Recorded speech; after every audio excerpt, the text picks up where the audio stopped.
अहो माझ्या आहे बघा, ह्या अमोल मिटकरीला माझं सांगणं आहे, माझ्या पर्सनल गोष्टीवर बोलून जर हे प्रश्न डायव्हर्ट होणार आहेत का राजा? आम्ही जे प्रश्न उपस्थित करतोय त्या प्रश्नाची उत्तर दे ना.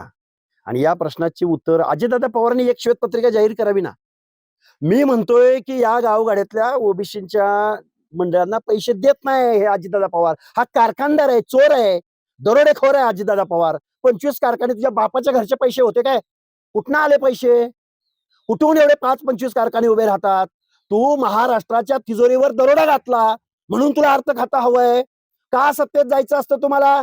आणि माननीय देवेंद्र फडणवीस साहेबांना माझं सांगणं आहे, तुम्ही एकनाथराव शिंदे तुमच्या बरोबर आले, तुम्ही सत्तेत गेलात हे समजू शकलो.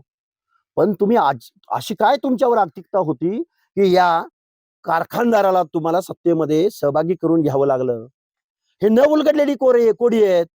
सत्तेमधून पैसा, पैशामधून कारखाने, पैशामधून अदानी, अंबानी, कोण कल्याणी, पंचशील ग्रुप.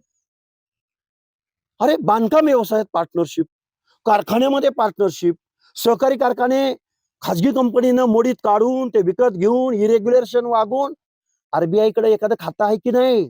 अरे लक्ष्मण हाकेला एका समाज व्यवस्थेमधल्या लोकांनी गाडी घेऊन दिली, भंडारा उधळला, वाजत गाजत हजारो लोकांसमोर गाडी दिली, तर यांच्या पोटात पोटशूळ उठलाय.